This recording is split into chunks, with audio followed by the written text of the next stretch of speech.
약선을 사랑하고 어떤 약선을 좋아하는 영남외고대학 약선영양조리과 문광철입니다. 오늘 약선 본추학 1 강론 제 3-6강 오늘 야채류, 채소류 6번째 마지막 시간을 갖도록 하겠습니다. 오늘 마지막 시간에는 이 고구마, 감자, 도토리, 쑥, 민들레, 더덕, 도라지, 곰취, 달래, 방아잎 이렇게 한 10가지 정도의 채소류를 살펴보면서 채소류 강의는 여기서 가늠하도록 하겠습니다. 다음번 강의는 제 4강 버섯류를 살펴보도록 할 테니까요. 기대하시고 오늘 마지막 이 채소류 시간을 더 값진 시간이 될 수 있도록 진행을 해보도록 하겠습니다. 자, 제일 먼저 이 고구마부터 살펴보실까요? 고구마는 여러분이 잘 아시듯이 요즘 그 다이어트 식품으로 굉장히 각광을 많이 받고 있죠. 그래서 특히 이제 이 노인성 변비나 만성간염 쪽에 그리고 또 신장염이나 황달, 비장이 허약하신 분, 소화기 계통이 잘 안 되시는 분들, 변비가 있으신 분들 굉장히 사랑을 많이 받고 있는 것으로 알고 있습니다. 그래서 또한 다이어트 음식으로 굉장히 사랑을 많이 받고 있는 식품이죠. 성질은 평안 성질을 가지고 있습니다. 고구마 성질은 평안 성질을 가지고 있고 그리고 또한 그 산에 그 뭐라고 합니까? 산에서 나는 그 토란, 산에서 나는 토란과 같다. 여기서 산우라고도 이야기하고 산과 백서, 뭐 감서 이렇게 불려지고 있는데 여러분들이 보시는 바와 같이 이파리도 이렇게 약간 이제 하트 모양을 이렇게 하고 있기도 하고 어찌 보면 하수오 이파리와 같은 그런 모양새를 갖추고 있기도 합니다. 이 줄기를 많이들 드시죠. 줄기를 많이 이제 그 탕을 끓일 때라든지 특히 뭐 오리탕이나 이런 그 탕을 끓일 때 많이 사용을 하고 생선 조릴 때도 역시 많이 사용을 합니다. 감자 같은 경우는 익혀서 구워서 먹기도 하고 그다음에 생으로도 먹기도 하고 그렇죠. 말려서 이렇게 간식으로 드시기도 하는데 아무튼 이 고구마는 지금 비타민 결핍증이나 야맹증 그리고 비장이 허약해서 기운이 없거나 영양불량인 사람에게 도움이 된다. 노인성 변비와 만성간염, 만성신장병, 수별 황달 등의 효과가 있고 암증이나 심혈관계 질환에도 효과가 있다. 암증이나 심혈관 계통에도 효과가 있다. 율무와 함께 쓰게 되어지면 습진이나 포진, 피부병에도 효과가 있고요. 대추와 함께 쓰면 그리고 팥과 검정쌀과 쓰게 되면 빈혈에 좋은 약선으로 황골 탈퇴하기도 합니다. 그러나 다만 이 당분이 많이 함유되어 있어서 당뇨병 환자는 적당히 먹고 유궤양, 위염, 위산과다 위가 더부룩하고 습이 중초에 쌓여 있거나 기체 식적한 사람은 먹지 않는 것이 좋다라고 하기보다는 많이 먹지 않는 것이 일단은 좋겠습니다. 그리고 익혀서 먹는 것보다는 이건 익혀서 먹거나 그냥 생으로 먹거나 생으로 먹게 되어진다 한다면 이제 위염이나 위궤양이나 이런 종류에는 조금 더 낫겠습니다. 고구마 잎 볶음, 고구마 잎을 기름에 볶아서 먹는 노인성 변비에 효과가 있고요. 뭐 고구마 죽, 비타민 결핍증, 야맹증, 기혈 허약, 산후 유주배, 고구마 라떼 뭐 그런 것도 나오는데 고구마 죽도 고구마를 쪄서 먹는 게 그냥 찐고구마, 고혈압, 동맥경화, 비만에 효과가 있겠습니다. 그리고 뭐 꿀에 찍어 먹는 뭐 꿀고구마 도 있겠는데요. 일단 이 고구마 가루에 꿀을 타서 또 물을 넣고 약한 불에 끓여 먹는 방법도 있겠습니다. 본초 강목에 가면 혈증을 보하고 기력을 보우며 비위를 튼튼하게 하고 신장의 음기를 강하게 한다. 본초 강목 수비에 보면은 중추를 보하고 혀를 편안하게 하고 위를 부드럽게 하고 오장을 살찌운다. 껍질이 하얀 것은 폐의 기운에 좋고 생진작용이 있고 배가 더부룩한 사람은 많이 먹으면 안 된다. 이는 기운이 뭉치기 때문에 그렇다. 삶을 때 생강 한 쪽을 넣어서 삶으면 중추를 조절하고 대추를 넣으면 효능이 있다. 홍화를 삶아서 같이 먹으면 비장의 조혈작용에도 좋고요. 본초 구원에 의하면은 혀를 식히고 활발하게 하고 장과 위를 넓혀서 변비를 해소하고 근육을 원활하게 하며 혀를 잘 통하게 하고 부인들에게 효과적이다. 오징어나 가물치와 함께 먹으면 속을 편안하게 하면서 보하는 작용이 있다. 고구마는 배변을 촉진시키고 소장암을 발생하는 것을 억제할 뿐만 아니라 한다. 그리고 현대 연구에 의하면 고구마는 면역력을 키우고 피로를 방지하며 콜레스테롤 배출을 촉진한다. 심혈관의 지방이 축적하는 것을 예방하고 동맥혈관을 유지하는 작용이 있다. 또한 항암 작용이 있으며 인체 혈액 pH의 평형을 조절하는 기능이 있다. 그리고 고구마 잎과 줄기에는 야맹증이나 변비, 산후 유즙이 부족하거나 당뇨병에 도움이 된다. 이렇게 알려지고 있습니다. 고구마들 많이 드셔야 되겠어요. 근데 고구마 너무 요즘 비싸서 옛날 같지 않아요. 자, 감자를 보시도록 하겠습니다. 감자는 성질이 평합니다. 예, 성질이 평하죠. 성질이 평하고 위장경과 대장경으로 이제 들어간다고 이야기를 해요. 자, 그래서 위장과 대장경으로 들어가는데 이 감자의 꽃을 보게 되어지면 감자의 꽃은 꽃잎은 그 하얀색이고 꽃술은 노란색인 것을 볼 수 있어요. 그래서 이 꽃술이 노란색과 하얀색인 것을 보게 되어지면 이 감자가 끌어올리는 기운이 그리고 또 끌어내리는 기운이 이 하얀색과 노란색 기운이라고 하는 부분을 사실 짐작할 수도 있죠. 그래서 감자를 여러 가지 사용하는 부분에 있어서 우리 폐와 소화기 계통들을 같이 생각할 수 있다라고 짐작할 수가 있겠습니다. 자, 감자는 비위의 기운이 허약한 사람이나 영양불량인 사람에게 효과가 있다. 위나 십이장 교양에게도 효과하고 유방암이나 직장암에 도움이 된다. 고혈압, 동맥경화, 비만, 신장염, 습관성 변비에 효과가 있고 또한 근골격상과 화상, 갑상선종을 효과가 있다.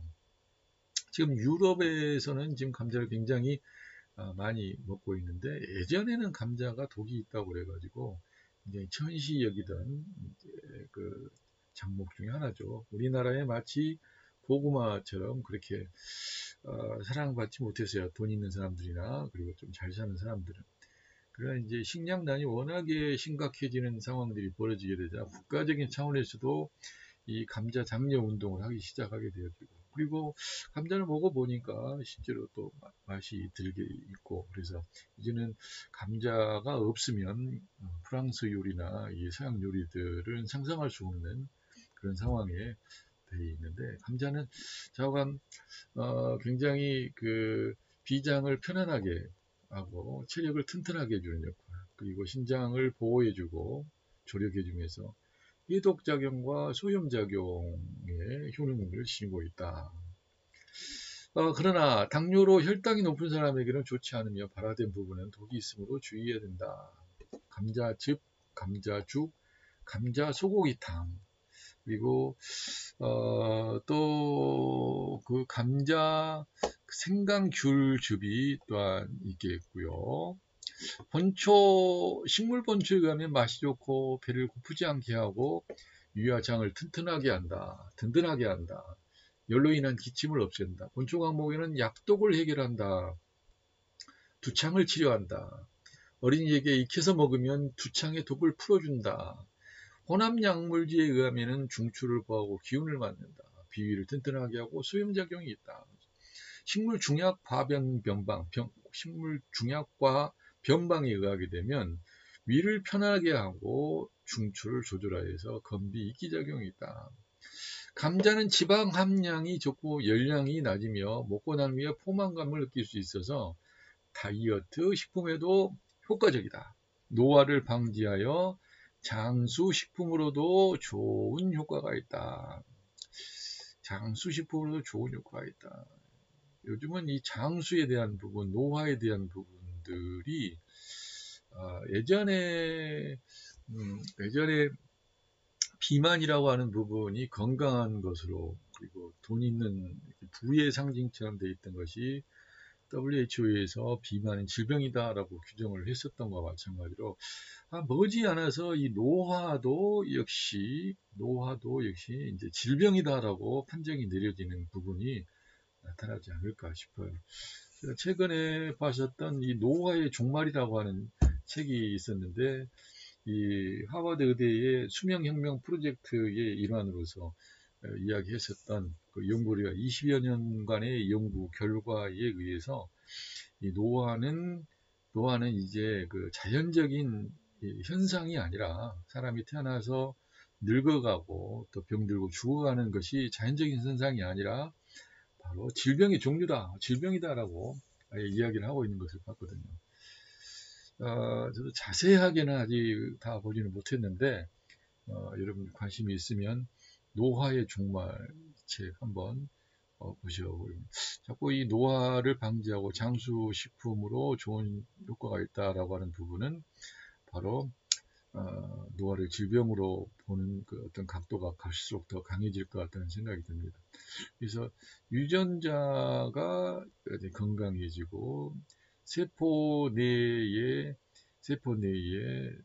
좋지 않은 그 물질들, 노화 물질들이 노화를 일으키게 하는 유전자가 그 정상적이라 한다 하더라도 이렇게 흠집이 나 있는 유전자들을 바로 되돌려주는 작업들을 하게 되어지면 젊은 세포를 유지한다라고 이야기를 해요. 그래서 젊은 세포를 유지하게 되어지면 결국에는 늙지 않게 되어지고, 이게 그러니까 이 세포의 결합 자체나 세포의 DNA에 좋지 않는 그런 물질들을 그 재활용하는 자가포식 세포들에 의해서 재활용하게 되어지는 상황이 나타나게 되어지면 세포는 좀 더 건강해져서 이제 노화가 되지 않는다, 노화를 늦춘다. 그래서 질병, 죽음을 아예 없앨 수는 없지만은 늦출 수 있고 최대한 장수할 수 있게 할 수 있다라고 하는 것이 현대의 생물학자들의 관점들인 것 같다는 생각이 듭니다. 느없이 노화 방지하고 장수식품에 이 감자가 등장하고 나서 제가 이런 말을 하게 됐습니다. 다음은 도토리입니다. 도토리를 보게 되어지면 이 상술이라고 옛날에 그랬어요. 상률이라고도 이야기하고, 도토리를 시앙드라고, 상자라고도 이렇게 이야기를 합니다. 도토리는 성질이 따뜻한 성질을 가지고 있죠. 도토리 하면 항상 떠오르는 게 뭐냐면, 우리 첫째 딸이 상당히 식성이 좀 특이한 면이 없잖아 있어요. 근데 어렸을 때 이 산에 같이 놀러 가게 되면 도토리를 보고, 이 떫은데 도토리를 까가지고 먹으면서 떫어요 그러면서 먹으면서 이 얼굴을 찡그리고 그러면서 활짝 웃었던 그 기억이 있네요. 자, 도토리는 아무튼 그 굉장히 대단한 친구 아니겠습니까? 어찌 보면 이 큰 그 거목에서 열리는 이제 열매라고 볼 수가 있기 때문에, 대단한 우리나라의 이 참나무 계열 쪽하고 소나무 계열 쪽 이 두 가지의 계열이 있는데, 이 참나무 계열 같은 경우는 그 특징적인 부분이 그 소나무 나무들과 달리 어떤 특징을 가지고 있죠. 그러나 이제 참나무는 이제 소나무에 비해서 그 기름 성분들이 좀 더 적고, 사관 저는 이제 예전에 그 큰 나무들 중에 소나무하고 이 참나무 계열이 우리나라의 두 개의 쌍벽을 이루는데, 아무래도 소나무가 좀 남성적이라고 이야기한다면 도토리, 이 참나무 계열은 좀 여성적인 나무가 아니냐, 이런 생각들을 해보기도 하고, 가장 많은 산에 있는 자원 중에 참나무 줄기와 소나무 줄기가 있죠. 줄기와 가지 한번 푹 빠져 있는 상황이기 때문에 그런 저런 생각을 해보았던 적이 있습니다. 자, 그도 그만하고요. 자, 도토리는 만성으로 오래된 설사와 이질을 치료하고 변을 물고 설사를 자주 하는 사람에게 적합하다. 또한 이질로 오래 알았던 그 탈장이 된 사람도 효과가 있고, 현대에는 도토리 묵을 만들어서 무공의 저칼로리 식품으로 다이어트에도 효과적으로 사용되고 인정받고 있는 것을 볼 수 있습니다. 오메와 쓰면 오래된 이질과 탈장을 치료하고, 찹쌀가루와 함께 쓰면 노랗게 볶아서 익혀 먹으면 치질로 추려졌을 때 효과적입니다. 도토리에는 맛이 떫고 성질이 따뜻하며 몸에 열이 많이 있는 사람 한꺼번에 많이 먹으면 변비가 생기고 혈액순환 장애를 생길 수도 있으니까 주의해야 합니다. 또한 급성장염이나 이질 환자는 먹지 않는 것이 좋겠습니다. 도토리 묵을 보실까요? 도토리 묵은 도토리 가루와 밀가루를 섞어서 묵을 만들어 먹습니다. 설사를 멈추게 하고 다이어트 효과가 있죠. 진짜 도토리 묵은 뭐 밀가루는 이제 사용하지 않고 도토리 가루만 가지고 충분히 만들 수가 있죠. 도토리 떡, 도토리 가루와 찹쌀가루를 섞어서 반죽가루에 쪄서 먹습니다. 치질로 출혈이 있을 때 효과적이다. 도토리 빈대떡, 도토리 가루와 밀가루를 섞어 빈대떡을 만들어 먹는다.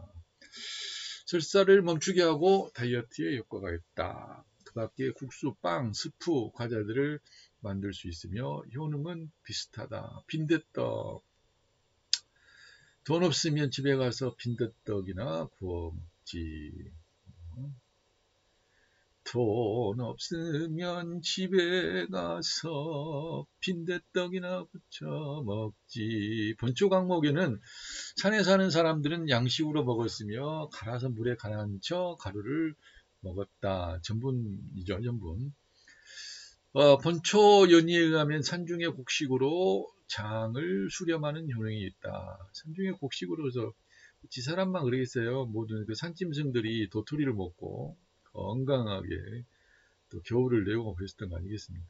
치질로 출혈이 있을 때 도토리 가루와 찹쌀가루로 각 한 대씩 노랗게 볶아 물에 반죽하여 밥 위에 올려 쪄서 먹으면 효과가 있다. 동의보감에 의하면은 배에 가스가 찬 사람이나 변이 묽고 설사를 자주 하는 사람, 소변을 자주 보는 사람, 몸이 자주 붓는 사람에게는 도토리 묵이 효과가 있다라고 했어요.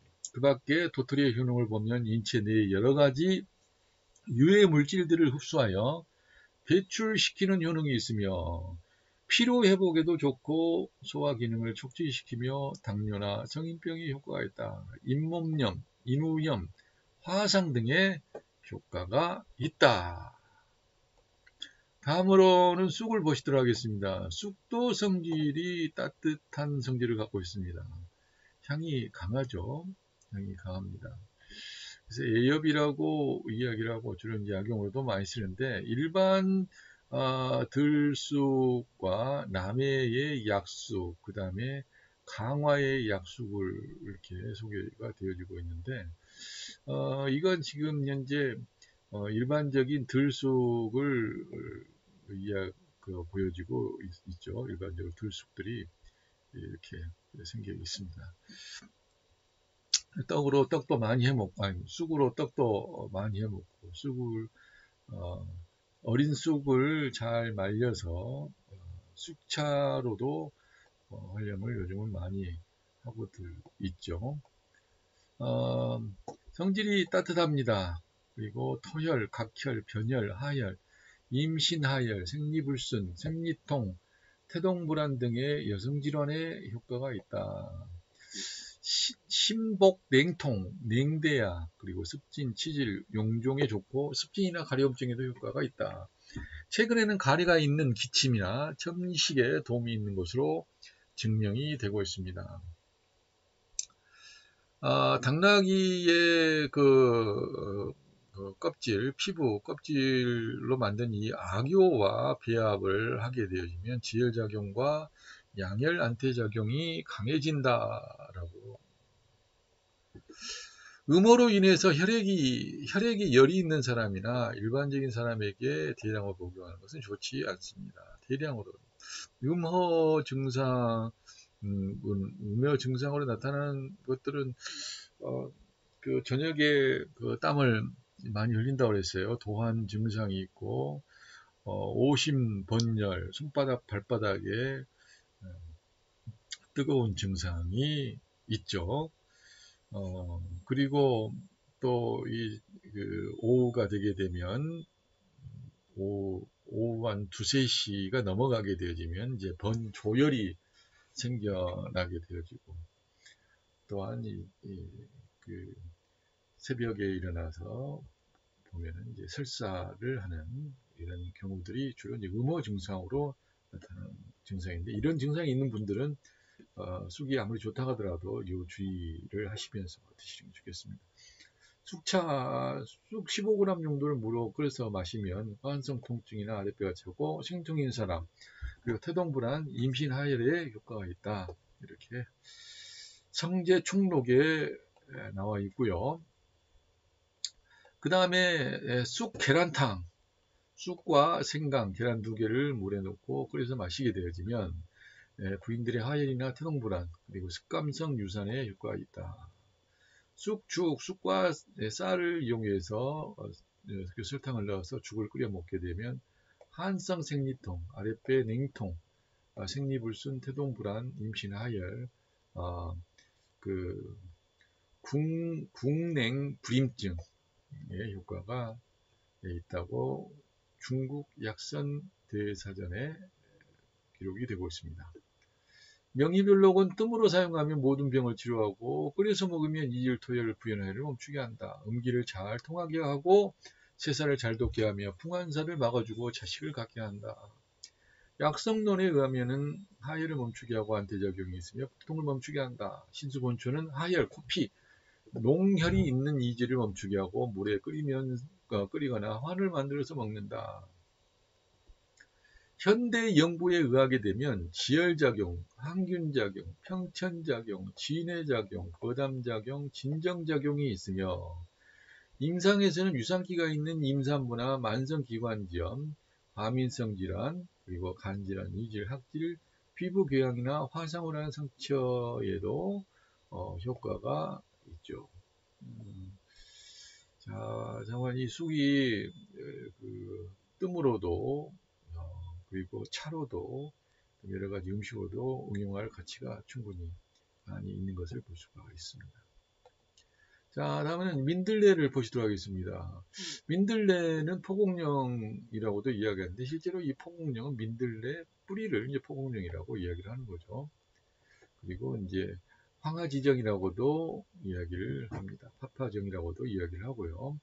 그래서 주로 이제 약성이 가장 더 많이 있는 것은 이제 이 하얀색의 꽃을 피우고 있는 하얀색 꽃을 피우는 이것이 더 효과가 있는 것이. 그런데 키워보게 되면 하얀색 꽃을 피우는 이 하얀색 민들레는 노란색에 비하게 되면 생존율이 굉장히 떨어집니다. 굉장히 떨어지고, 그리고 이파리 같은 경우도 보면 노란색에 비해서 굉장히 더 연한 생과이고, 이게 한성으로 있다가 스스로 지들이 그냥 변한지 모르지만 이 자색으로 색깔이 변해 엷은 노란색으로 가다가 또 그냥 노란색이 돼버리기도 하는 것 같기도 하고, 아무튼 이게 꽃의 색깔도 보면은 변하는 것 같은 느낌들. 그렇다면 우리나라에서 지금 현재 자라고 있는 그 노란색 이란 있고, 민들레 같은 경우는 외국으로부터 유입됐다고들 이야기를 하지만 원래부터도 있었다고 이야기를 하기도 합니다. 그렇기 때문에 토종이라고 하는 부분이 하얀색은 토종이고 노란색은 외래종이다 라고 이야기를 하는 부분은 전적으로 또 맞는 것은 또 아닌 것 같아요. 서로 이 노란색이 외래종이라 하더라도 이미 국내에 들어와서 10년 이상, 20년 이상 자라고 있는 이러한 그 민들레는 이미 토종화되지 않았느냐. 거기서 살았는데 우리는 뭐 한두 달만 서울 올라갔다 와도 그냥 서울 맛이 있으면서 나 서울 가본 적 있는 게 나 서울 사람이야 이렇게 이야기를 하는 정도인데 식물들은 온전히 땅과 친밀도를 가지면서 그 지역에 있는 환경에 굉장히 밀착해 있으면서 한 10년, 20년 살았다 간다면 이미 이제 토종인 거죠. 이제 외래종이라고 하는 이야기를 하는 건 별로 의미가 없는 게 아니냐. 다른 말로 이야기하게 되면 우리나라 이 토종인 이 하얀색 민들레가 외국에 나가면 더 살기가 어려울 뿐만 아니라 얘들이 또 그네 나라에서 외래종으로 변하는 거잖아요. 아무튼 민들레는 굉장히 저도 이제 그 관심을 많이 갖고 있는 재료 중에 하나인데 성질은 일단 그 따뜻한 성질이 아니라 차가운 성질을 가지고 있다 이렇게 전해지고 있어요. 일단은 민들레는 무엇보다 그 위장에 열을 내리는데 아주 좋은 열을 내리고 해독하는 작용이 있다. 그렇죠? 그리고 항균작용과 소염작용이 있고 위를 튼튼하게 하고 담즙을 잘 통하게 하는 효과가 있다. 그래서 위에 습을 제거하고 소변을 잘 통하게 하고 각종 세균성 감염을 예방하고 간염, 편도선염, 급성 화농성 간염, 호흡기 간염, 비뇨기 간염, 부인과 간염 등 각종 감염 증상에 효과가 있다. 그리고 근만성 위염이나 궤양에도 효과가 있다. 황달에 효과가 있고 지방간이나 현대 성인병에 효과가 있다.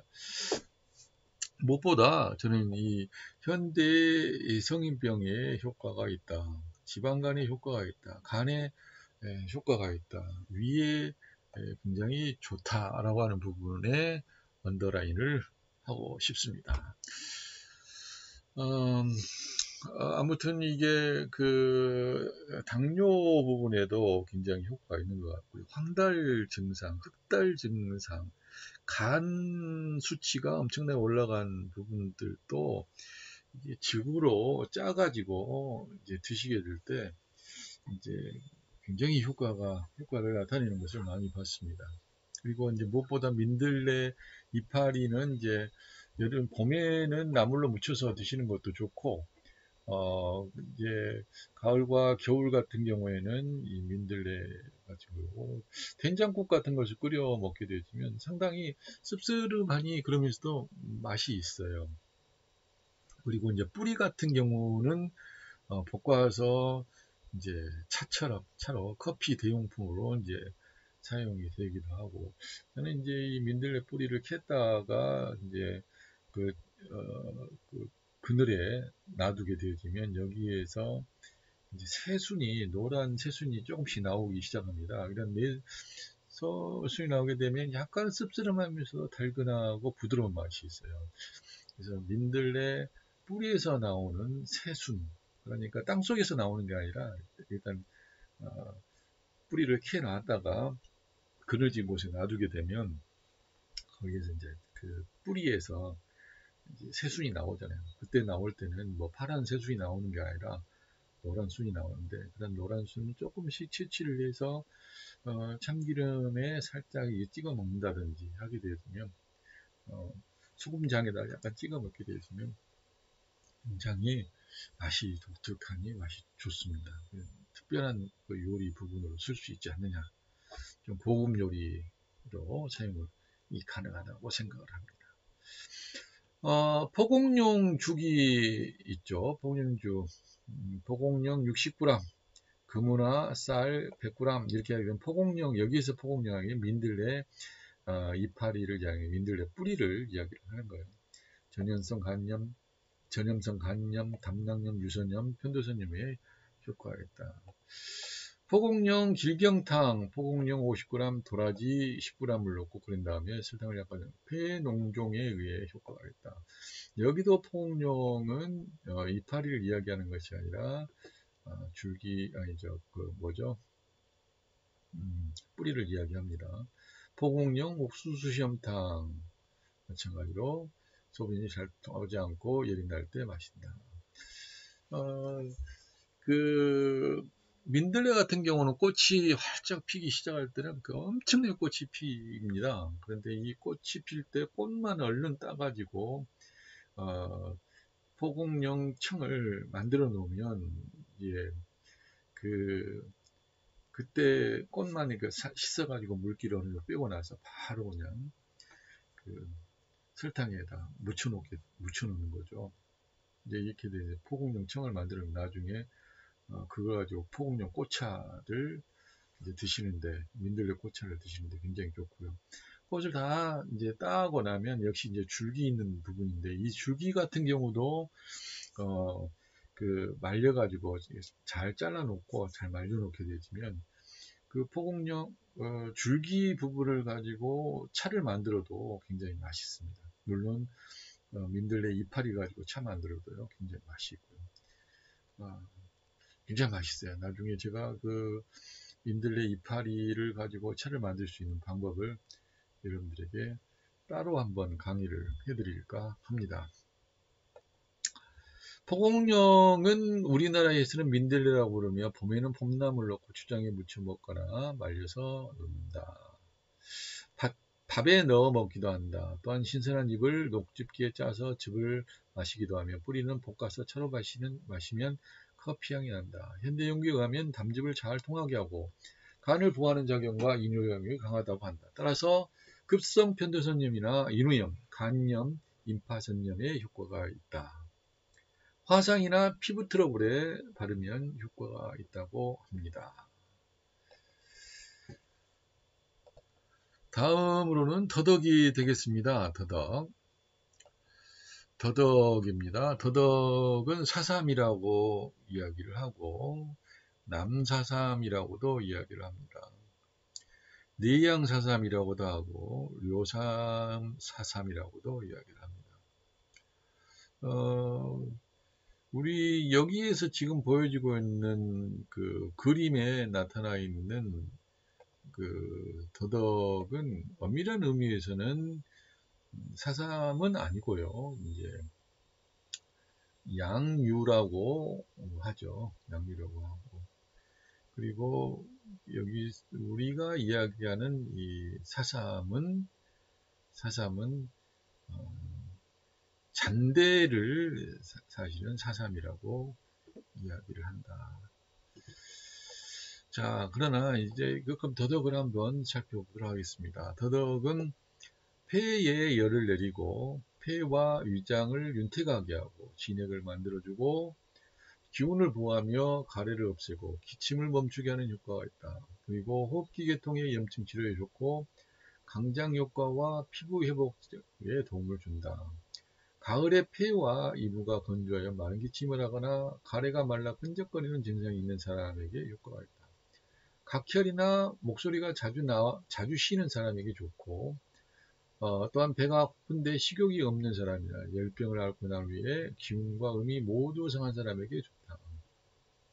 그리고 인후염, 임파선염, 유선염 등의 효과가 있고 그 중에 건조종합증이나 유축성 위염, 당뇨, 암 등의 효과가 있다. 더덕은 풍한감기와 기침을 하거나 폐가 차서 나타나는 병증에는 사용하지 않는다. 폐가 차서 왜냐면 이게 성질이 차갑기 때문에 그렇습니다. 사삼 백합 오리탕 입니다. 사삼 30g, 백합 30g, 오리 30g을 같이 넣고 탕을 끓이게 되면 음허형 폐결핵 효과가 있다. 음허형. 일단 그 사삼의 폐와 위장을 윤택하는 작용이 사삼에 있지만 백합도 역시 윤폐작용이 있고 진액을 만들거든요. 그러면서 호흡기에 좋기 때문에 사삼과 백합을 해서 음허형 폐결핵, 폐결핵 쪽은 어차피 그 굉장히 그 기운을 폐의 음기를 많이 소진하는 그런 질병이기 때문에 음모형 폐결핵에도 효과가 있다.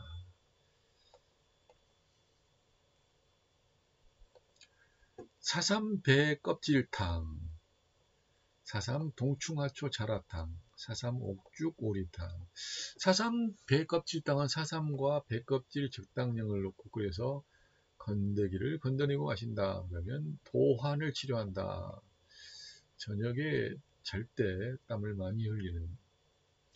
사삼 동충하초 자라탕은 사삼과 동충하초 자라 한 마리를 넣고 탕을 끓여 먹는다.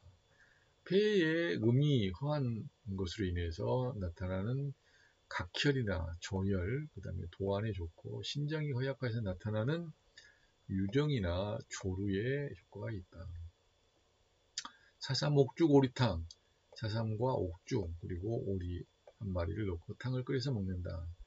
폐에 열이 있거나 마른 기침을 하는 사람에게 좋고 만성 기관지염, 폐가 건조해진 증상에 효과가 있다.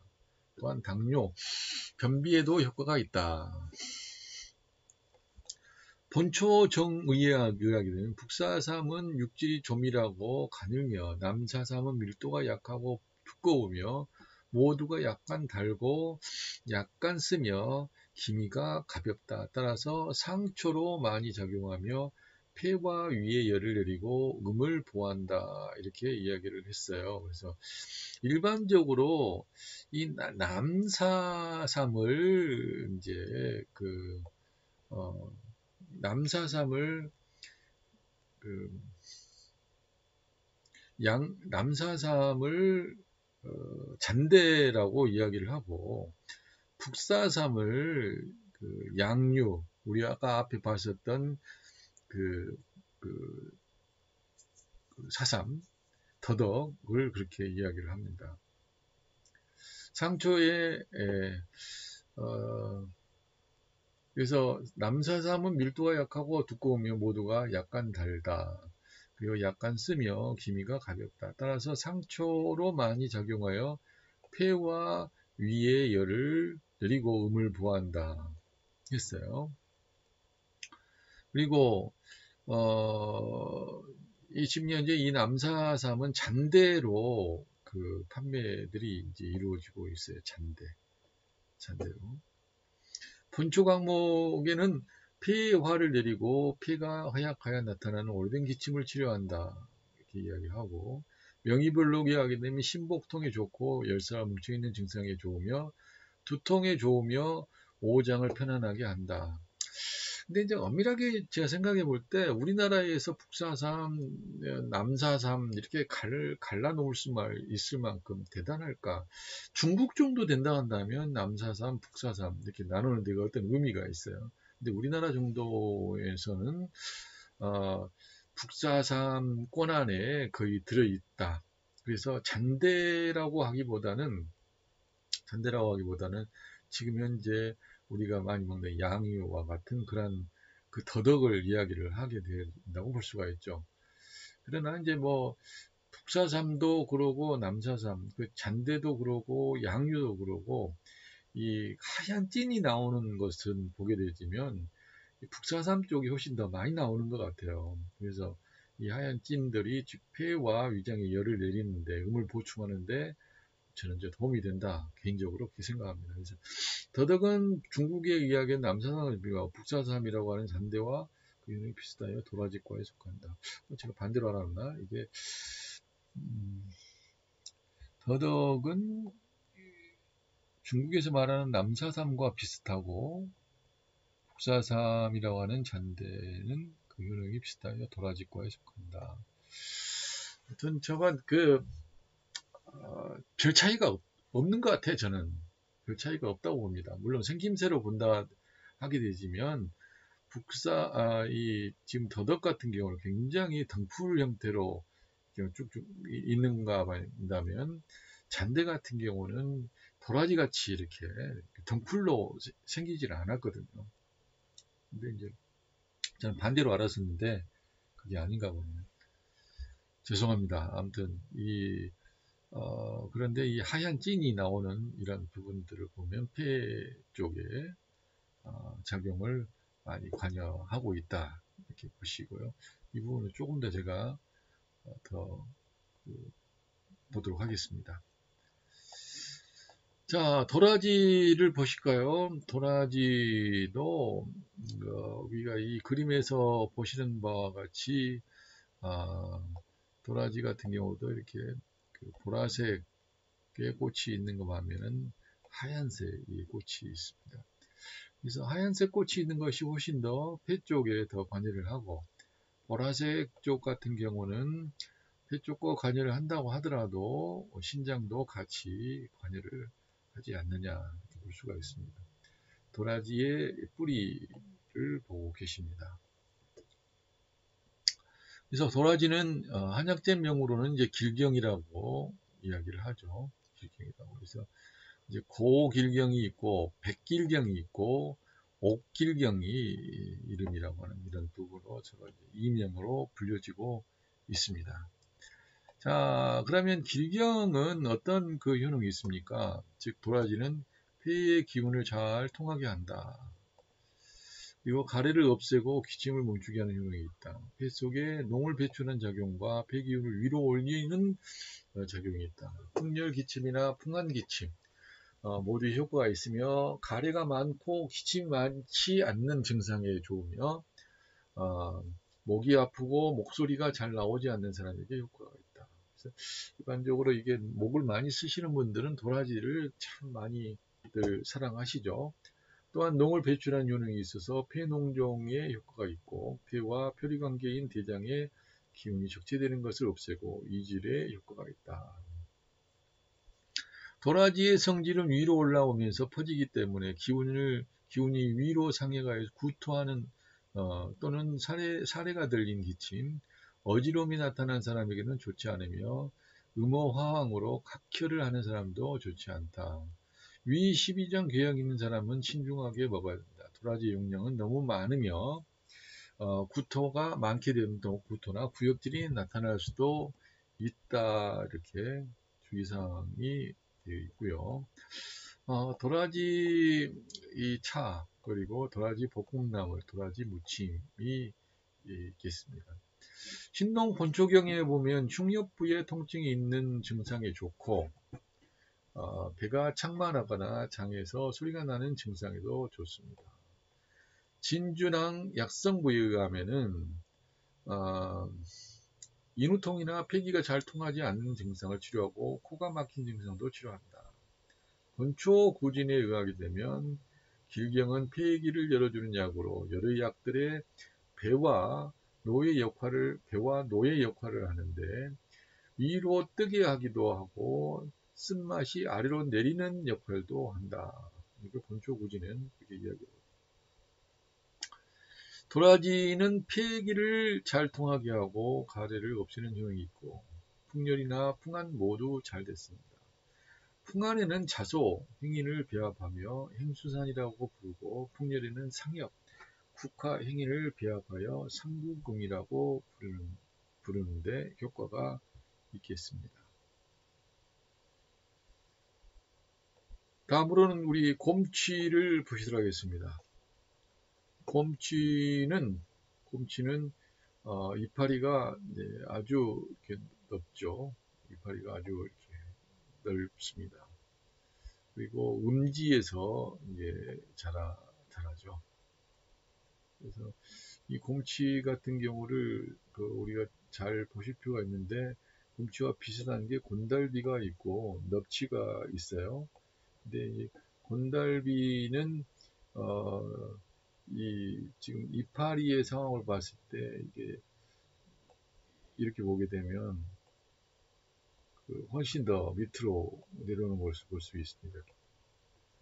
그리고 좀 더 날카로운 부분이 있고 곰취는 이제 좀 더 둥글한 하트 모양을 가지고 있어요.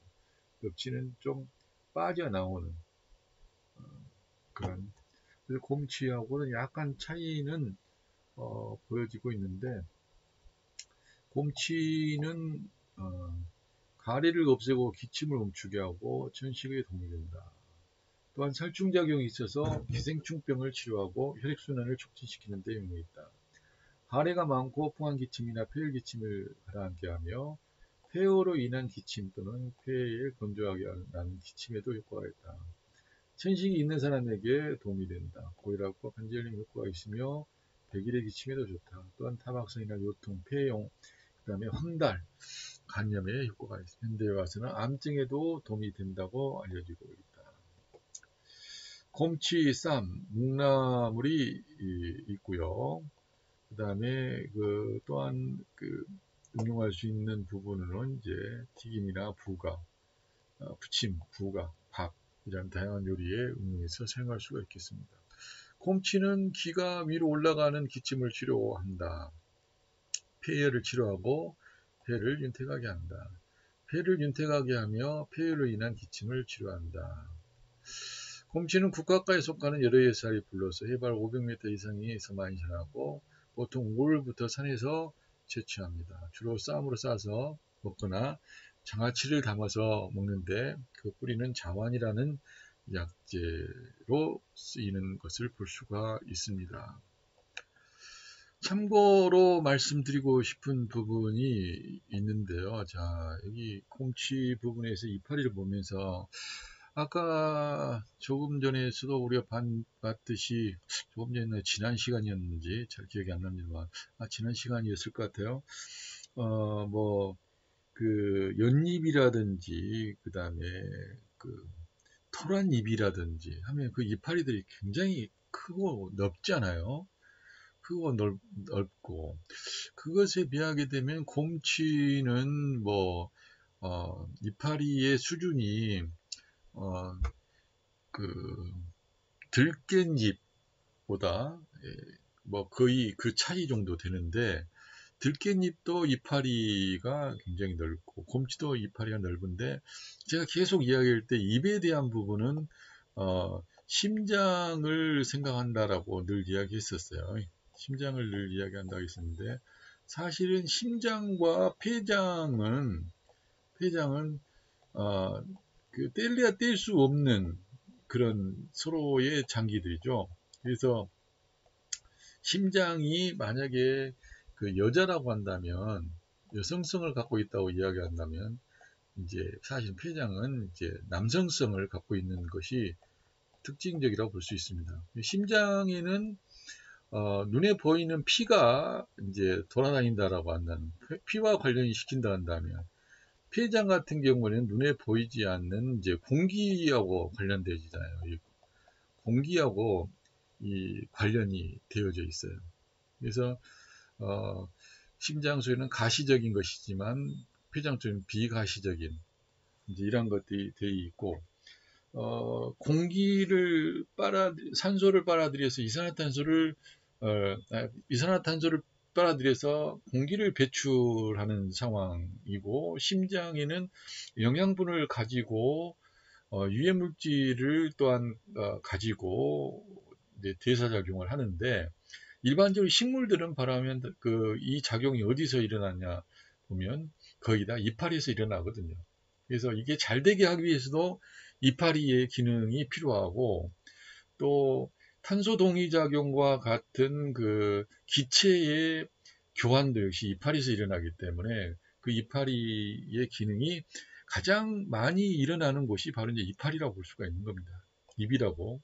그렇다면 입이 클수록 그리고 그 입이 두꺼울수록 그 기능을 잘한다고 볼 수가 있고 심장이나 혈액순환 계통과 호흡기 계통에 관련되어진다고 생각하게 된다면 이 이파리를 이제 무시할 수가 없는 거죠. 그러나 그동안은 제가 왜 심장 쪽만 그렇게 이야기했냐면 폐하고 심장은 뗄래야 뗄 수가 없는 상황이고 오히려 폐에 대한 부분에 있어서는 윤폐작용이 더 폐는 촉촉이 적셔질 수 있는 그런 부분이고 식재료의 부위로 봤을 때는 바로 그게 과실류의 과육이 바로 그 윤폐작용을 더 크게 담당하기 때문에 이제 폐와 과육을 연결을 이제 시키고 이파리 부분은 심장하고 연결을 시켜왔었던 그런 부분입니다. 그러나 다시 여기서 여러분들에게 말씀을 드리지만 이파리는 심장과 폐장 쪽에 서로 상응되어지는 효능들이 많이 있다. 그래서 잎채류 같은 경우, 과실류 같은 경우가 주로 이제 폐 쪽에 더 관련이 되어진다 한다면, 거기에 중점이 된다 한다면, 이파리 부분 같은 경우는 바로 이제 이 디톡스 작용과 심장 쪽의 관계가 깊으면서, 거기에 폐 쪽도 역시 뗄 수 없는 그런 중요한 위치를 담당한다. 이렇게 말씀을 드리고 싶습니다. 다음으로는 달래를 보시겠습니다. 이 달래는 달래는 이제 산달래가 있죠. 산달래가 있고 또 일반 그 농지에서 자라는 달래가 있는데 아무래도 산의 달래가 더 따뜻한 성질을 갖고 있지 않느냐. 맵고 더 향기가 있죠. 달래는 보니까 꽃의 색깔이 하얀색과 자색을 약간 띠고 있는 걸 볼 수가 있어요. 그래서 아주 엷은 자색을 띠고 있는 흰색을 띠고 있다. 그래서 달래의 먹는 부위가 만약에 이파리를 먹느냐 아니면 밑에 뿌리를 먹느냐 아니면 전체를 먹느냐에 따라서 그 효능들은 다소 차이가 있을 수 있다고 볼 수가 있겠는데요. 일단 달래는 성질이 따뜻하면서 맵고 쓰다. 폐장과 대장경으로 위와 대장경으로 양기를 잘 통하게 하고 뭉친 것을 풀어주며 행기작용이 강해서 가슴에 한사가 적재되어 있거나 담이 뭉쳐 있을 때 잘 풀어준다. 복부의 팽만감을 없애주고 한사로 인한 설사에도 효과가 있다. 가슴에 한음이 뭉쳐 답답한 증상이나 그리고 천식, 기침에 효과가 있으며 배가 차고 더부룩하며 소화가 잘 되지 않는 증상에 좋다. 한사로 인한 급성이질 설사에 좋다. 흉비 증상에는 과루, 지시를 배합하여 효과가 좋고 복부가 차고 창만한 증상에는 고량강이나 목향, 지시를 배합하면 좋다. 주의사항으로는 성질이 따뜻한 성질을 가지고 있기 때문에 기호로 인해서 기침 증상이 없는 사람이나 위가 허약하여서 배가 더부룩한 사람, 마늘향을 견디지 못한 사람은 주의하는 게 좋겠습니다. 이제 뭐 달래 무침 그리고 달래 된장국. 된장국에는 달래가 들어가게 되면 상당히 맛있죠. 자, 그리고 본초 강목을 보니까 본초 강목에서는 혈맥이 돌지 않고 가슴과 배가 아프면서 팔다리가 싸늘해지고 가슴에 자통이 있는 소음병을 치료하며 기운을 아래로 내리고 혈액을 잘 퍼지게 한다라고 기록하고 있어요. 그리고 그 본초 구진에 의하면 매운맛은 발산작용이 있어서 위의 한체를 잘 풀어주고 쓴맛은 내리는 작용이 있어서 아래에 있는 한체를 없애며 따뜻한 성질은 잘 퍼지게 하여 중초의 한체를 제거한다. 장사해약에 의하면 폐에 병이 있어서 기가 올라오면 탁기가 아래로 내려가지 못하여 가슴에 쌓이고 장에 병이 있어서 기운이 아래로 앉으면 천기가 올라오지 못하여 항문 아래로 처지는데 이 해백의 맵고 따뜻한 성질은 잘 통하게 하고 뭉친 것을 풀어주어서 상하로 잘 통하게 한다. 이렇게 되어 있습니다. 달래와 해백이 같은 식물은 아니지만 효능이나 모습이 가장 비슷하다. 따라서 산마늘, 산부추, 그리고 산달래로 불린다. 해백은 열애사의 불로 백갑과에 속해서 산부추의 뿌리를 말한다. 보통은 달래로 대용할 수 있지만 효능과 기운은 거의 비슷하고 완화성 거담제로서 가슴이 막힌 것을 뚫고 해수와 복수로 거북하여서 옆구리가 아프고 담이 많은 자와 변비가 있는 사람에게 응용한다. 또한 건유제로서 사용하고 만성 위염, 가슴이 답답하여 통증이 있을 때 사용한다. 또한 부추도 해백과 비슷한 효능을 가지고 있으며 혈로 들어가서 행기작용을 하며 신장의 양기를 보호하고 위에 한기가 있어서 담이 적대되는 사람에게 사용을 합니다. 자, 다음으로 이 마지막에 이 방한잎을 살펴보도록 하겠습니다. 방한잎입니다. 방한잎. 방한잎은 곽향의 이파리를 이야기를 합니다.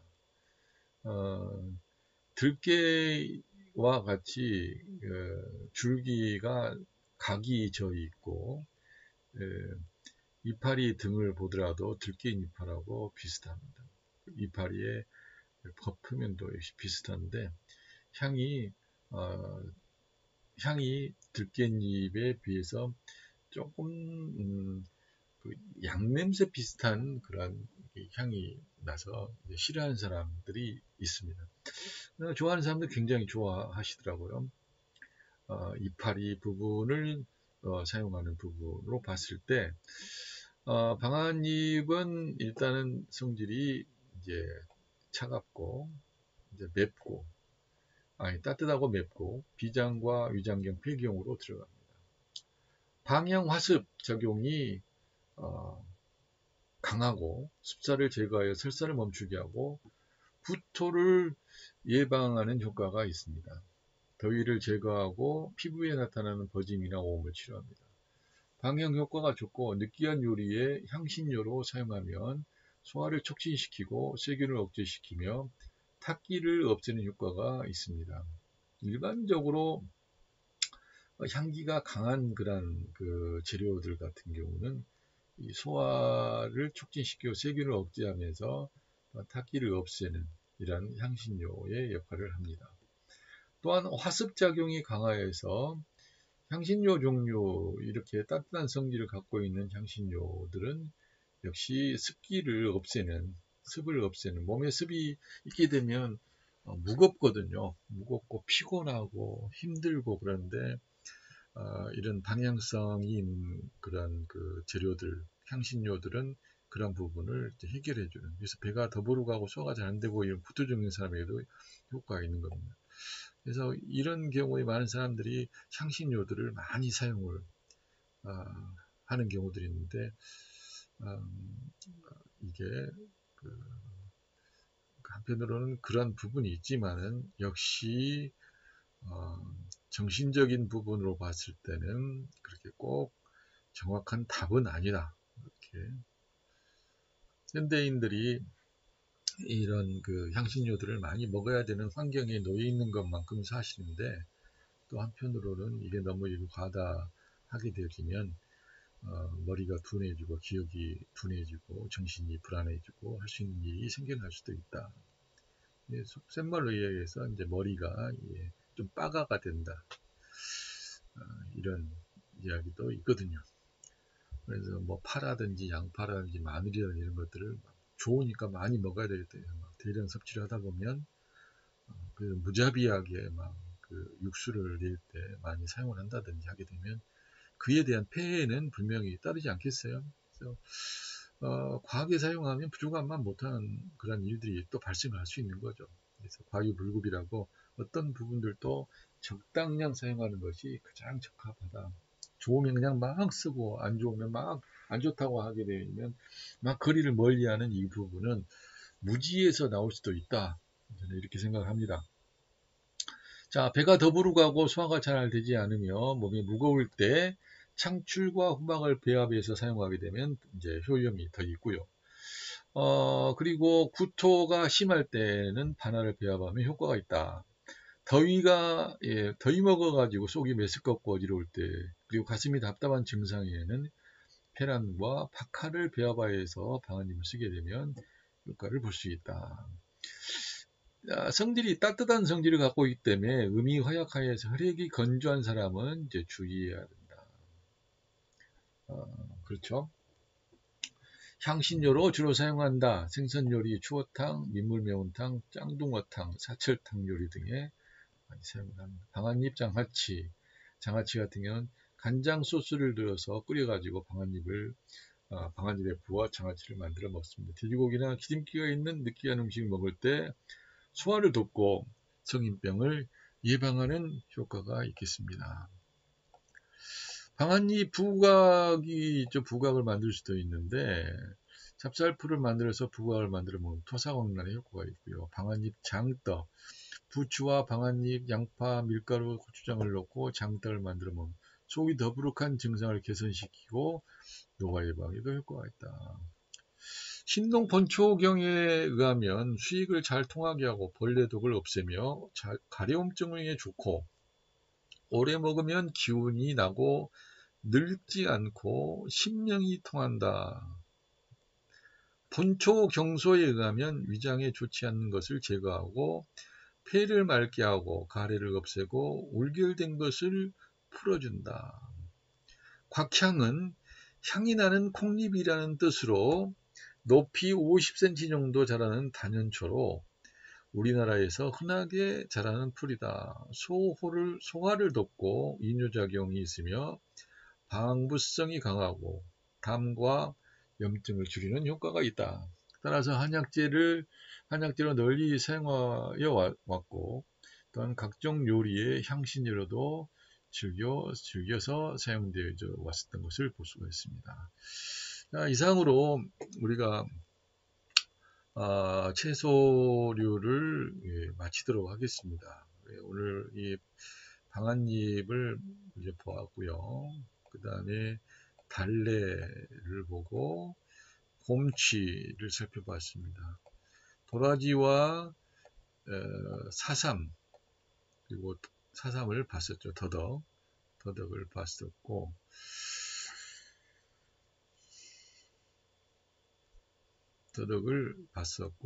그 다음에 포공령, 즉 민들레를, 그리고 쑥과 도토리, 그리고 감자, 고구마를 이렇게 우리가 살펴보았습니다. 자, 이상으로 우리 채소류에 대한 부분을 이제 마치겠는데요. 다시 한번 마지막으로 정리를 해드린다 한다면 채소류들 같은 경우는 주로 성질이 따뜻한 성질보다는 시원한 성질이 많다. 시원하고 차가운 성질이 많으면서 약 90% 이상이 차갑고 시원한 성질이다 보니까 열을 내리는 효능이 있고 또 사용되어지는 부위가 주로 이파리와 줄기이다 보니까 간과 심장 그리고 오늘 다시 곁들여서 말씀드렸었던 호흡기 계통에도 도움을 서로 상응하고 있다. 도움이 상응되어지고 있다. 그리고 따뜻한 재료들 같은 경우는 한 10% 정도 있는데 주로 향신료로 활용이 되고 있고 주로 이제 맵고 향이 강한 그러면서 식용으로 더 많이 쓰는 부분은 맵고 향이 강하면서도 단성질 달근한 그런 성질들 같은 경우는 오히려 또 굉장히 많은 사람들에게 이용되고 사랑받는 그러한 재료다라고 하는 것으로 말씀을 드렸습니다. 자, 오늘까지 채소류 강의는 이제 마치도록 하고요. 다음 시간에는 버섯 편을 보도록 하겠습니다.